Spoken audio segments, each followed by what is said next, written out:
Today we're building the best bass fishing pond hopping rod, which we call the DrainRod, and fishing it in drains just like this. First, we start with the blank, the most important part of our rod. Today we're going to do an MHX Elite Pro NEPS 86 MHF. This is the rod that Phil and I, who's behind the camera right now, use when we're fishing hurricanes and catching fish in the middle of the street in Orlando. My favorite blank all around.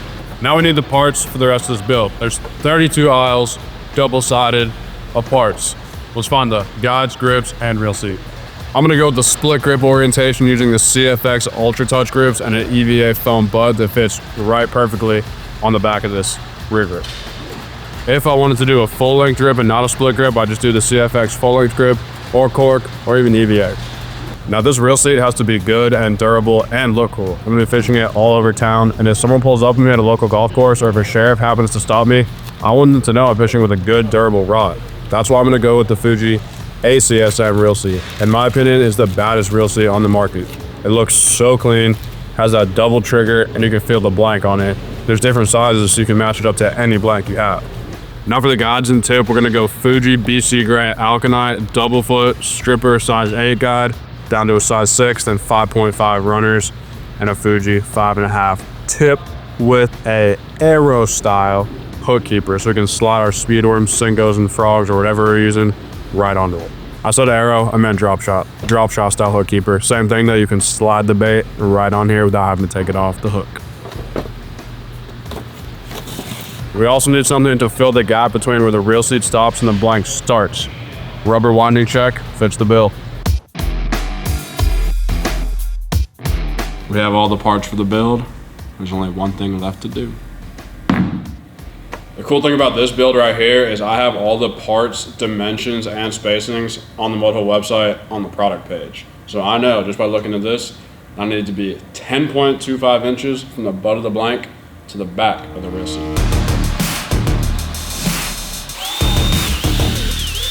This stuff reams like butter. You have to be so careful when you're doing it because you can easily over ream. You also don't want to under ream and then pull it down the blank too hard because you can scratch the blank. So ream perfect. Ream a lot, measure a lot, and it'll be all right.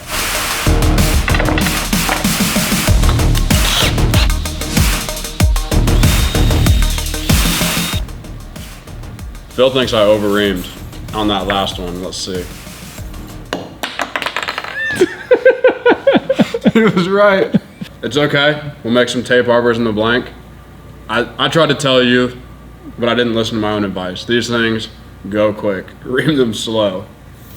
One thing, if you look at these CFX grips, the way they make them, sometimes the ends aren't perfectly flat and stick out. And if you want to use a winding check, it doesn't work. Your winding check will be away from the grip. One thing I do to combat that, even if I'm not using a winding check, is just take this, put it straight down on sandpaper, and sand that part off. You don't need to go too crazy. I'm not doing winding checks here, I'm doing thread straight up to the grip, but that'll help me in that process still too. That's it. That's it, Phil says. Let's see.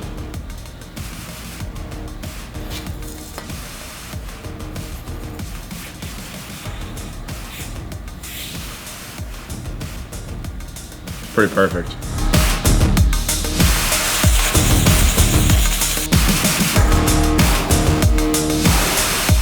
The 10.25 inches where I want my reel seat to stop is right there, but the reel seat stops about an inch short of that.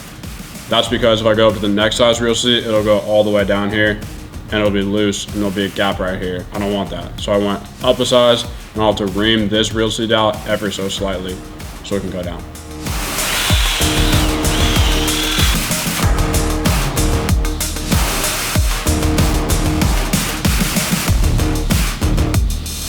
Perfect. Frick. Now you gotta pick it off because that edge is not lifted up at all. Gosh. If that happens to you and you're left with all this sticky residuals on the blank and don't want that obviously because you're about to glue, you can just take your finger and rub it down the blank and it will all come off as you rub. Let's glue.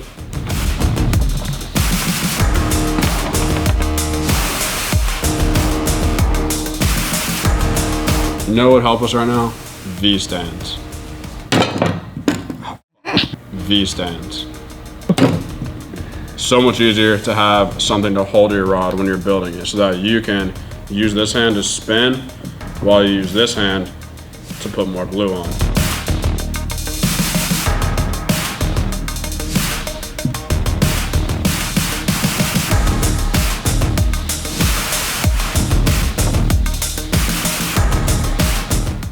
Q-tip is great to have lying around your gluing station because it fits in all the little nooks and crannies that you might not be able to get in with another piece of equipment or paper towel.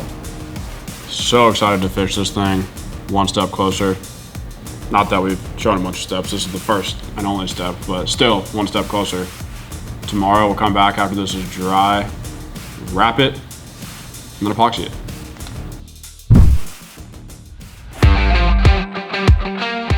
The grips and reel seat are dried. Now we're gonna take out our phone, pull up the guide spacing chart, and wrap these guides. So on all of the staff pick rod kits, just like this one, when you're on the page to purchase it or to get information about it, you scroll down past the product details, you're gonna find this document right here under files and documents. Click on that, it opens it up, and it gives you all of the guide spacing for the rod.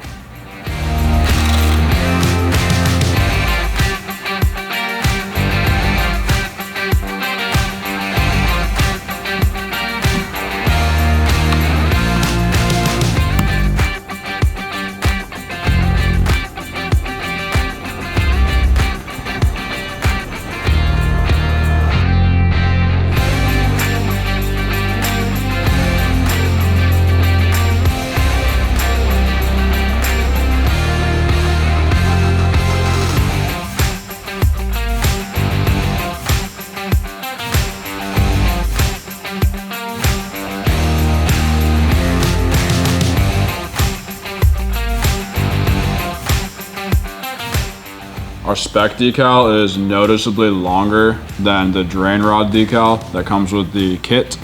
So we're gonna have to cut this MHX part off, and then just the boxes are almost the exact same size, which is good. This is gonna go on the underside.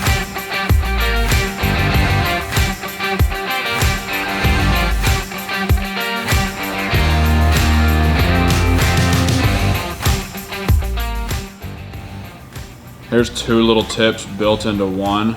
When you are butting your wrap up against your grips, I think it's a lot better to start at the end of your grip because you can start your wrap and then you can just take your burnishing tool and pack right up against that hard edge.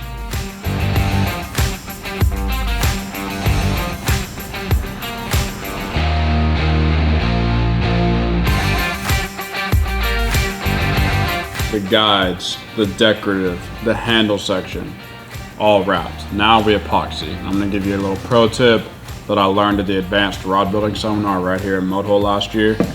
Bill Faulkner taught us that when you're pulling your epoxy out, you should get as much as you need into the syringe and then don't shoot it into the cup yet. Leave it. We have 1.5 milliliters here. Extract the 1.5 without bubbles if you can. Need to go a little slower. Extract the other 1.5 out of the resin. Now you can't forget how much you use. Resin, hardener, 1.5, 1.5.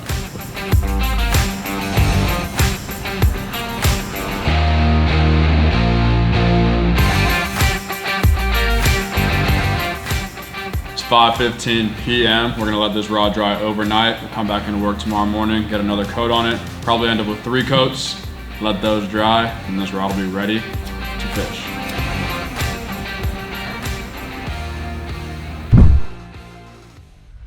Usually after my first coat of epoxy, and especially before my last coat of epoxy, I look down the whole rod, make sure everything looks good, and that last coat will really just wrap it up, and it'll be perfect. After 2 coats, I have one little burr here that I'll just cut off, and it should be perfect.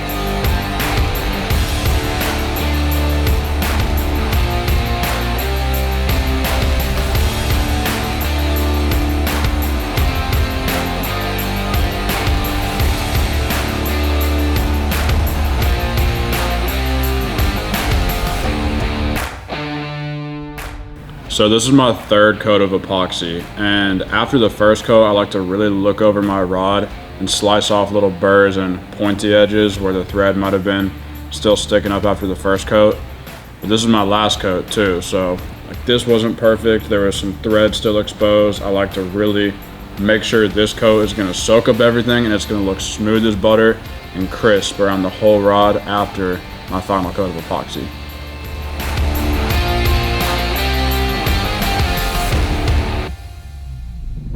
And here it is, the all-around bass fishing rod. It's simple, sure, but I call it an elevated simple. From afar, it looks basic, but get close and it's got Ultra Touch CFX grips on it, as well as colors specifically matching a June bug blue speedworm, which is what we throw in this rod most of the time. Sometimes less is more. You just have to know how to do more with less. But don't take my word for it. Let's go talk to Bob and see what he has to say. Well, one thing I'm going to agree with Jake right off the bat is, yes, sir, I'm very opinionated when it comes to fishing rods. And sometimes that could be good, sometimes it could be bad. It depends how you build. It depends on how you build your rods. But Jake has set this rod up actually pretty much exactly how I would set it up. My question is, what do you think about this thread combo? We throw June bug, blue tail, speedworm. Like that's pretty much one of the only baits you need in Florida year round.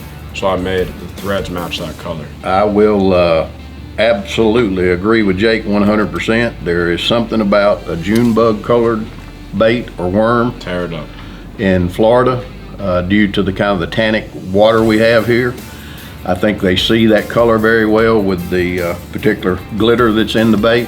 All right, I got one last question. Yes, sir. Does Opinionated Bob approve of this build?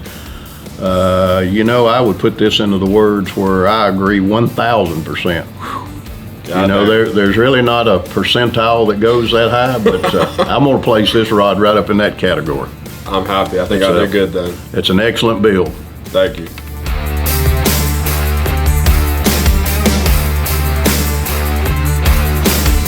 Build your very own sDrainRod kit with one click of a button at mudhole.com. Thanks for watching. It's been fun.